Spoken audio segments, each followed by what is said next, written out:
বলো কি ছিল?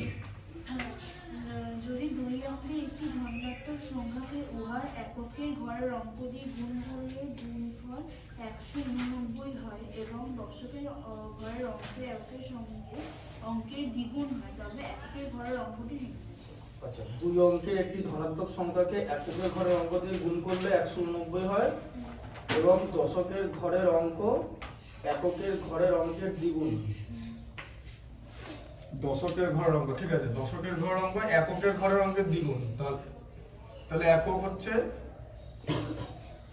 একক এ ধরে নিলাম, দশক তাহলে কি হবে বলো? 2a। আচ্ছা, এবারে সংখ্যাটা বলো,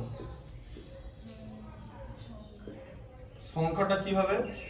যে দশকের স্থানীয় মান হবে হচ্ছে 10 আর এককের স্থানীয় মান হবে হচ্ছে 1, তাহলে 10 into 2a, 10 into 2a plus a, ঠিক আছে, এই যে মানে a ইন্টু 1, কারণ এককের স্থানীয় মান 1, তাহলে দশকের স্থানীয় মান হচ্ছে 10, তাহলে হচ্ছে 20a প্লাস a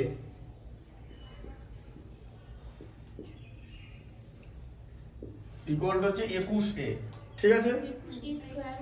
কেন 20a প্লাস, তো প্লাস হলো তো, এই যে এখানে প্লাস হয় মানে যেরকম স্থানীয় মান, এই যে 5, এই যে তোমরা এরকম করেছো তো, স্থানীয় মানে বিস্তার করা, স্থানীয় মান বিস্তার করা করেছো তো, সেরকম প্লাস হবে, ঠিক আছে। আচ্ছা, তাহলে 20a প্লাসে হচ্ছে 21a, এবার সংখ্যাটা হচ্ছে 21a। এরপর কি করেছে? যে দুই অঙ্ক বিশিষ্ট একটি ধনাত্মক সংখ্যাকে এককের ঘরের অঙ্ক দিয়ে গুণ করেছে, ঠিক আছে। তাহলে 21a কে আরেকটা a দিয়ে মানে এককের ঘরের অঙ্ক দিয়ে গুণ করেছে, গুণ করে 189 পেয়েছে, তাই তো। এবার দেখো তাহলে কি হবে, 21a স্কয়ার হচ্ছে তো ইকুয়াল টু 189, তাই তো। তাহলে a স্কয়ার কত হবে? 189 বাই 21 হয়ে যাবে তো, এটা মাল্টিপ্লিকেশন ছিল, এখানে ডিভিশন, ঠিক আছে। কত হয়ে গেল? 9। 189 কে 21 দিয়ে ভাগ করলে 9 হয়, নামটা মনে রাখতে হবে, ঠিক আছে। তাহলে a ইকুয়াল টু কত হয়ে যাবে? প্লাস মাইনাস রুট ওভার 9, তার মানে হচ্ছে প্লাস মাইনাস 3। এবারে a নট ইকুয়াল টু -3, কারণ ওটা লেস দেন 0 আছে আর এরকম সংখ্যা মাইনাস হয় না, ঠিক আছে, মানে এটা ধনাত্মক সংখ্যাই হবে, ঠিক আছে, মানে বুঝলে ব্যাপারটা? হ্যাঁ, আচ্ছা, তাহলে এর মান কত হচ্ছে? 3, তার মানে একক হলো হচ্ছে 3 আর দশক হচ্ছে তার দ্বিগুণ, মানে হচ্ছে 6, তাই তো। এবার দেখো মিলিয়ে নাও, সংখ্যাটা কত তাহলে? 63। সংখ্যা, সংখ্যা এটা অঙ্ক, সংখ্যা মানে হচ্ছে নাম্বার, বোঝা গেল? এই জন্য সংখ্যাটা 63। এটা দশকের অঙ্ক আগে বসবে, এককের অঙ্ক পরে বসবে, ঠিক আছে। 3 পরে বসবে, 6 আগে বসবে, তাই তো। এবার দেখে নাও, 63 কে তুমি যদি 3 দিয়ে গুণ করো তাহলে কত হয়? 3 63 189, তাই তো। মিললো তো, বোঝা গেল? হ্যাঁ, বুঝতে পেরেছো? দেখো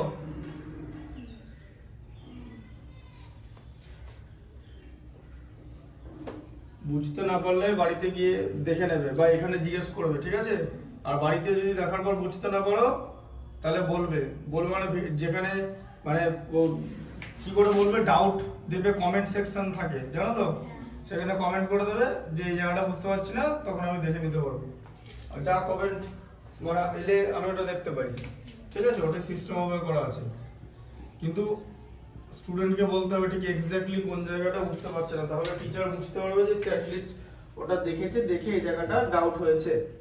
আচ্ছা দেখো কি আছে, লেখা আছে সালমার গতিবেগ অনিকের গতিবেগের থেকে 1 মিটার পার সেকেন্ড বেশি, ঠিক আছে। আচ্ছা, এই পর্যন্ত পড়ো সবার আগে। বলো, সালমার গতিবেগ অনিকের গতিবেগের থেকে 1 মিটার পার সেকেন্ড বেশি, তাহলে অনিকের গতিবেগ কম, তাই তো। হ্যাঁ, তাহলে অনিকের গতিবেগ কত? b মিটার পার সেকেন্ড, ঠিক আছে। আচ্ছা, সালমার গতিবেগ কত? b plus 1 metre per second. ঠিক আছে। আচ্ছা, এবারে কি বলেছে? বলেছে 180 মিটার দৌড়াতে গিয়ে সালমা অনিকের থেকে 2 সেকেন্ড আগে পৌঁছায়। ঠিক আছে, তাহলে ডিসটেন্স কত, মানে দূরত্ব কত? 180 মিটার, তাই তো? তাই তো? আচ্ছা, এবার দেখো এখানে, এবার দেখো প্রথমে অনিকে আসি। অনিক বি মিটার যাচ্ছে 1 সেকেন্ডে, তাই তো? তাহলে 1 মিটার যাবে কত সেকেন্ডে বলো? 1 বাই বি। এই যে বি থেকে 1 বাই বি হলো ঐকিক নিয়ম, বুঝতে পেরেছো? তাহলে কত মিটার যেতে হবে? 180 মিটার যেতে হবে তো। তাহলে 1 মিটার যেতে যদি 1 বাই বি সেকেন্ড সময় লাগে, তাহলে 180 মিটার যেতে কত সময় লাগবে? ভালো করে বলো, বোঝো। 1 মিটার যেতে 1 বাই বি সেকেন্ড লাগে, তাহলে 180 মিটার যেতে বেশি লাগবে না কম লাগবে? সবার আগে এটা বলো। বেশি লাগবে তো, ব্যাস, বেশি লাগলে গুণ হয়। ঠিক আছে, ঐকিক নিয়মে। হ্যাঁ, দেখো 180 বাই বি, এই জায়গাগুলো ক্লিয়ার করতে হবে। অধিকাংশ স্টুডেন্টের এখানগুলো ক্লিয়ার নাই, অঙ্ক হবে কি করে? আগে তো এই জায়গাগুলো বুঝতে হবে, এটা তো একদম বেসিক জায়গা। ঠিক আছে, এবার হচ্ছে সালমা। ঠিক আছে, দেখো তাহলে সালমান কি করেছে? বি প্লাস 1 মিটার গেছে। ঠিক আছে, বি প্লাস 1 মিটার যাচ্ছে 1 সেকেন্ডে, তাই তো? তাহলে 1 মিটার যেতে কত সময় লাগবে? 1 বাই বি প্লাস 1 তো, এত সেকেন্ড। আর 180 মিটার যেতে কত সময় লাগবে? 180 বাই বি প্লাস 1। আবার ভালো করে দেখো, 1 মিটার যেতে যদি যা কিছু একটা সময় লাগে, তাহলে 180 মিটার যেতে তার থেকে অনেক বেশি সময় লাগবে, মানে গুণ। 180টা ওই জন্য গুণ হয়ে যাচ্ছে, বোঝা গেল? এই ঐকিক নিয়মে বেশি মানে হচ্ছে গুণ, কম মানে হচ্ছে ভাগ। যদি বলে যে 5 টাকা যদি একটা ফুচকা পাওয়া যায়, তাহলে 1 টাকায় কটা ফুচকা পাওয়া যাবে? 1-এর কম পাওয়া যাবে, কারণ 5 টাকায় একটা পাওয়া যাচ্ছে, তখন ভগ্নাংশ হয়ে যাবে, মানে ফ্র্যাকশন হয়ে যাবে। বুঝতে পারলে? ঐকিক নিয়মটা ভালো করে বুঝতে হবে। ঠিক আছে, এবার দেখো, এবার তাহলে এদের মধ্যে তাহলে সালমা আগে পৌঁছায় অবশ্যই, কারণ সালমার গতিবেগ বেশি। ঠিক আছে, বলেছে সালমা 2 সেকেন্ড আগে পৌঁছায়। এবার দুটো ভগ্নাংশের মধ্যে কোনটা বেশি, কোনটা বড় বলো? হ্যাঁ, অপরটা বড়। তার কারণ হচ্ছে হর যত কম হবে ভগ্নাংশ তত বড় হবে। এবার 180 by b greater than 180 by b plus 1। ঠিক আছে, আচ্ছা তাহলে কি হবে? 180 by b minus 180 by b plus 1 equal to 2 second. আচ্ছা, এবার এখন তুমি যদি আমাকে জিজ্ঞেস করো যে এটা বড় ছোট কেন করে নিচ্ছি, কারণ সময় ঋণাত্মক হয় না, এইটা থেকে এটা মাইনাস যাবে না, হতে পারে না, কারণ টাইম তো ঋণাত্মক হয় না। -2 সেকেন্ড বলে পৃথিবীতে কিছু হয় না। তাই তোমাকে যখনই সময়ের অঙ্ক দেবে, তখনই দুটো ভগ্নাংশের মধ্যে কোনটা বড় সেটা আগে বুঝতে হবে, ওইটা ডিসাইড করে বড়টা থেকে ছোটটা মাইনাস করতে হবে। ঠিক আছে, বোঝা গেল জিনিসটা? এবার দেখো তাহলে এখানে কি হচ্ছে, লসাগু কত হবে বলো? B into b plus 1। ঠিক আছে, আচ্ছা তাহলে এর মধ্যে বিটা কেটে গেল তো, এটা কেটে যাচ্ছে তো এই জায়গাটা, তাহলে বি প্লাস 1 পড়ে আছে তো। এই যে 180 গণিত বি প্লাস 1 মাইনাস, আবার এখানে বি প্লাস 1টা কেটে যাচ্ছে, কি পড়ে আছে? বি পড়ে আছে। তাহলে কি হবে? 180 বি ইকুয়াল টু 2। আচ্ছা, এবার দেখো, এবার ব্র্যাকেট সরিয়ে গুণ করব। কত হচ্ছে? 180 বি প্লাস 180 মাইনাস 180 বি। ঠিক আছে, বুঝতে পারলে? আচ্ছা, by b square plus b, এই যে বি ইন্টু বি হচ্ছে বি স্কোয়ার, বি ইন্টু 1 হচ্ছে বি, ইকুয়াল টু 2, তাই তো?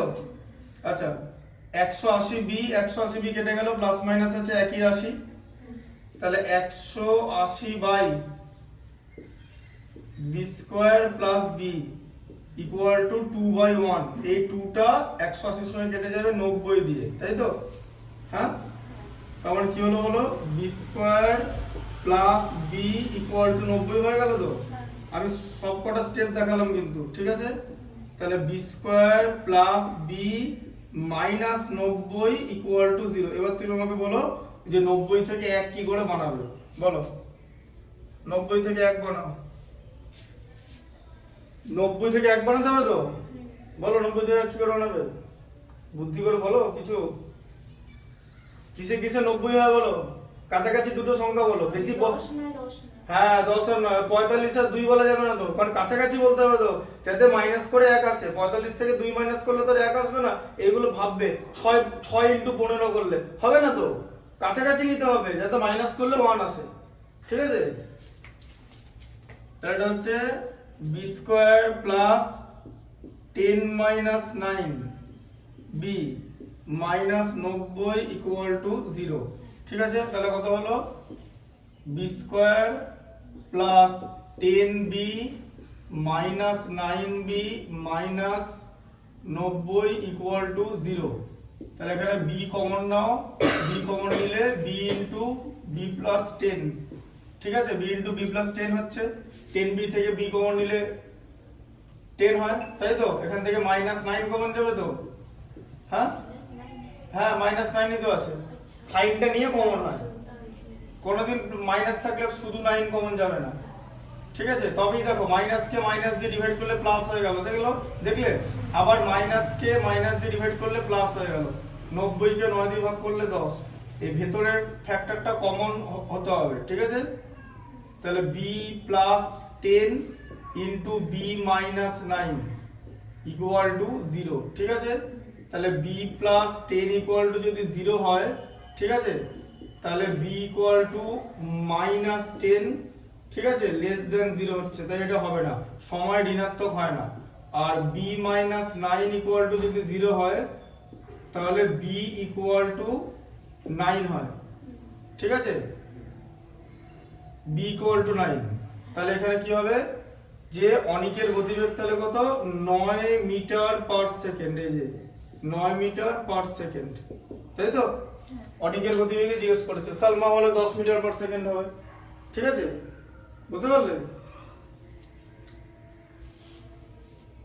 এবার মিলিয়ে নিচ্ছি, যার 9 মিটার পার সেকেন্ড গতিবেগ হবে তার তো 20 সেকেন্ড সময় লাগবে, আর যার 10 মিটার পার সেকেন্ড হবে তার তো 18 সেকেন্ড সময় লাগবে।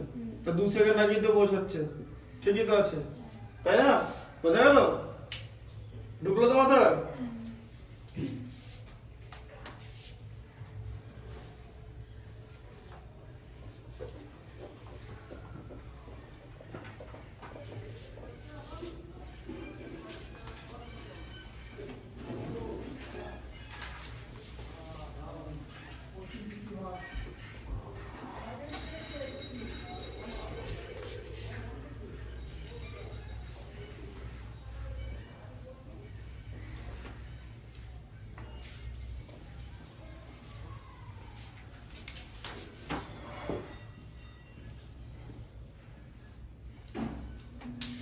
হ্যাঁ বলো, পড়টা বলো।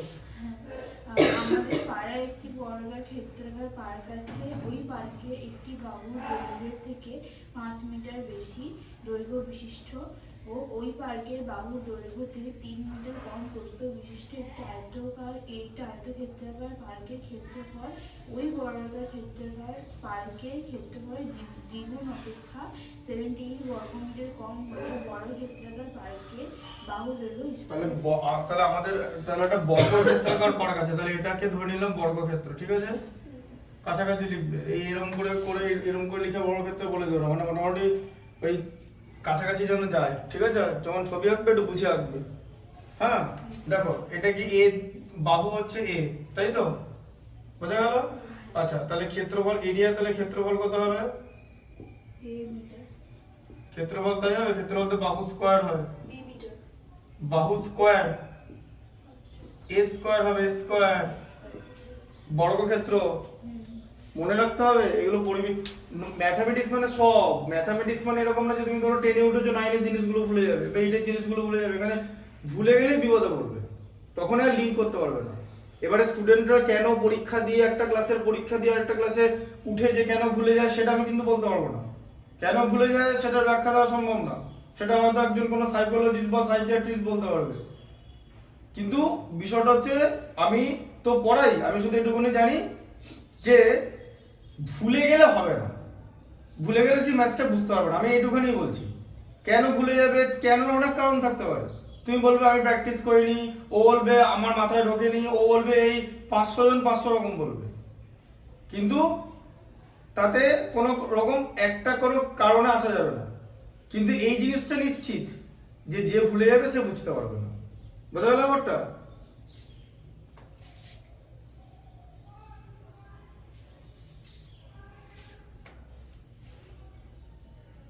তাহলে ক্ষেত্রফল হচ্ছে স্কয়ার, ঠিক আছে। আচ্ছা, এরপর এখানে বলেছে পাশাপাশি একটা আয়তক্ষেত্রাকার মাঠও আছে, তাই তো, মানে আয়তক্ষেত্রাকার পার্কও আছে। কি বলেছে, পার্কের একটি বাহুর দৈর্ঘ্যের থেকে 5 মিটার বেশি, 5 মিটার বেশি দৈর্ঘ্য বিশিষ্ট। তাহলে দৈর্ঘ্য কত, 5 মিটার বেশি, মানে দৈর্ঘ্য হচ্ছে এখানে a+5 হচ্ছে, তাই তো। হ্যাঁ, আয়তক্ষেত্রের দৈর্ঘ্য বোঝা গেল। আর প্রস্থ কত বলেছে, 5 মিটার বেশি ও পার্কের বাহুর দৈর্ঘ্যের থেকে 3 মিটার কম, ঠিক আছে। তাহলে কত হচ্ছে a-2, 3 মিটার কম বলেছে তো, এক সেকেন্ড, 3 মিটার কম প্রস্থ আয়তকার পার্ক, হ্যাঁ 3 মিটার কম, a-3, এই যে মানে ব্যাপারটা হচ্ছে বর্গক্ষেত্রের বাহু থেকে 3 মিটার কম হচ্ছে প্রস্থ আর 5 মিটার বেশি হচ্ছে দৈর্ঘ্য, ঠিক আছে, বুঝতে পারলে। আচ্ছা, তাহলে এর ক্ষেত্রফল কত, তাহলে এটার ক্ষেত্রফল হচ্ছে দৈর্ঘ্য ইনটু প্রস্থ, তাই তো, a+5 ইনটু a-5, তাই তো। আয়তক্ষেত্রের ক্ষেত্রফল দৈর্ঘ্য গণিত প্রস্থ, তাই তো, লেন্থ ইনটু ব্রিথ, তাই তো, বুঝতে পেরেছো। আচ্ছা, এবার কি সম্পর্ক দুটো ক্ষেত্রফলের মধ্যে, যে আয়তাকার পার্কের ক্ষেত্রফল ওই বর্গাকার পার্কের ক্ষেত্রফলের দ্বিগুণ অপেক্ষা 78 বর্গমিটার কম। তার মানে আয়তক্ষেত্রাকার পার্কের ক্ষেত্রফল বর্গক্ষেত্রের পার্কের ক্ষেত্রফলের দ্বিগুণ, মানে 2a², তাই তো, ক্ষেত্রফল স্কয়ার তার দ্বিগুণ করলাম, সেখান থেকে 78 মিটার কমে গিয়ে এরকম আছে, ঠিক আছে, বুঝতে পারলে। আচ্ছা, এবারে এইটাকে আগে দিয়ে দাও, ঠিক আছে, যাতে মাইনাস না করতে হয়। এদিকে নিয়ে চলে এসো, 2a² - 78 equal to a+5 R a-3 করো, ঠিক আছে। আচ্ছা, কেন করলাম, তার কারণ আমি যদি এটা এদিকে করতাম না, এখানে তো ম্যাক্সিমাম a² আসবে, আর এখানে তো 2a² আছে, আবার তো সেই মাইনাস করতে হবে। মাইনাস করলে ভুল হওয়ার সম্ভাবনা থাকে, ঠিক আছে, কমন নিতে গিয়ে আবার সাইনটা চেঞ্জ করলে না দিয়ে ওইটা দিয়ে করছো ম্যাথস, ঠিক আছে, তাই জন্য প্লাস রাখাটাই বেটার হবে। আমি প্লাসটাই দেখাই। তাহলে 2a² - 78 ইকুয়াল টু কত হচ্ছে, এ দেখো, তাহলে কি হবে, a into a-3 plus 5 into a-3, ঠিক আছে। আচ্ছা, তাহলে এটা কত হলো, 2a² - 78 equal to a² - 3a plus 5a - 15, তাই তো। আচ্ছা, তারপরে দেখো, তাহলে 2a² - 78 ইকুয়াল টু কত হলো, a² প্লাস 2a হলো তো, a² প্লাস 2a - 15, ঠিক আছে। আচ্ছা, এরপর কি করবে, এই যে দেখো, মাইনাস করে দাও, সব একদিকে নিয়ে চলে যাও, 2a² - 78 যেরকম লেখা ছিল। আচ্ছা, মাইনাস a² - 2a প্লাস 15 হয়ে যাবে কিন্তু, তাই তো, ডান দিক থেকে বাঁ দিকে যাচ্ছে, -15টা +15 হয়ে যাবে, ঠিক আছে, খেয়াল রাখবে। আমি এগুলো সব বলে দিই, 2a² থেকে a² বাদ দিলে a², ঠিক আছে। আচ্ছা, -2a -78 প্লাস 15 বলো কত হয়, হ্যাঁ মাইনাস কত হবে, 78 - 15 মানে 63, তাই তো, বলো 63 কে 2 করো, 7 9 63, তাহলে কত হচ্ছে 9 - 7, এই কথাটা লিখে নেবে, ঠিক আছে। এখানে স্টেপ জাম্প করার দরকার নেই, তুমি মাধ্যমিক পরীক্ষায় টাইম পাবে তো, যখন ভালো করে স্টেপ জাম্প করা শিখবে তখন অটোমেটিক্যালি পেরে যাবে, এখন করতে হবে না। এখন আগে নম্বরটা পেয়ে সায়েন্সটাকে নিশ্চিত করতে হবে, সব স্টেপ আছে, বুঝতে পারলে সবকিছু? তাহলে a square minus 9a minus মাইনাসে মাল্টিপ্লাই করলে প্লাস, তাই তো 7a মাইনাস 63, এই দুটো থেকে কমন যাবে a, তাহলে a মাইনাস 9 হলো। বাকি দুটো থেকে কমন যাবে 7, a মাইনাস 9 হলো। ঠিক আছে, আচ্ছা তাহলে এটা কত হলো? a মাইনাস 9 আর এদিকে হচ্ছে a প্লাস 7।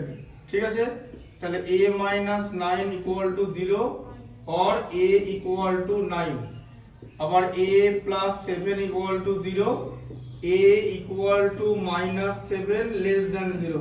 এটা হবে না, তার কারণ ক্ষেত্র পরিমাপ ঋণাত্মক হয় না। তাহলে বর্গক্ষেত্রে a ইকুয়াল টু 9 বেরোলো, তার মানে বর্গক্ষেত্রের বাহু হচ্ছে বর্গক্ষেত্রের বাহু হয়, বাহু হচ্ছে 9 মিটার, তাই তো? বুঝতে পারলে? ঠিক আছে, 9 মিটার হলো। বুঝতে পারলে? বাহু জিজ্ঞেস করেছে তো? কোন বন্ধু জিজ্ঞেস করেছে? হ্যাঁ, তাহলে বর্গক্ষেত্রকার পার্কের বাহুর দৈর্ঘ্য হিসাব করে লিখি। এই যে 9 মিটার বর্গক্ষেত্রের বাহু হয়, আয়তক্ষেত্রের বাহু হয় না, আয়তক্ষেত্রের দৈর্ঘ্য আর প্রস্থ হয়। ঠিক আছে, বুঝতে পারলে? আরো প্রপার্টিজ গুলো সব ক্লাস 8 9 এ আছে। এই যে বর্গক্ষেত্রের ক্ষেত্রফল কি করে বের করবে? এই বাহু স্কয়ার হয় তো, আবার কি হয় কর্ণের বর্গ হয়, হাফ ইনটু কর্ণ স্কয়ার। এই যে ফর্মুলা হচ্ছে এটা, যে হাফ ইনটু কর্ণ যা হবে সেই কর্ণ স্কয়ার। এই যে ঠিক আছে, মানে ডায়াগোনাল, কারণ বর্গক্ষেত্রের কর্ণ হচ্ছে সমান, বর্গক্ষেত্রের কর্ণের দৈর্ঘ্য সমান। ঠিক আছে, তাই হাফ ইনটু ডায়াগোনাল স্কয়ার হলো। আর রম্বস যদি হয়, রম্বসেরও তাই, কিন্তু দুটো কর্ণ রম্বসের সাইজ আলাদা, তাই জন্য রম্বসের ক্ষেত্রফল হচ্ছে half into d1 into d2, মানে ডায়াগোনাল 1 ডায়াগোনাল 2, কারণ রম্বসের দুটো কর্ণ আলাদা। ঠিক আছে, আর বর্গক্ষেত্রের দুটো কর্ণ সমান, তাই যা d1 তাই d2, তাই d1 d2 আলাদা করে লিখে নি। দুটো d1 লিখে দিয়েছে, দুটো d1 মানে d স্কয়ার। বুঝতে পারলে ব্যাপারটা? এবার এগুলো না একদম কনসেপচুয়াল ভাবে বুঝতে হবে, টোটালটা ক্লিয়ারলি বুঝতে হবে, না হলে হবে না। এটা বুঝতে পেরেছো? দেখে নেবে এগুলো।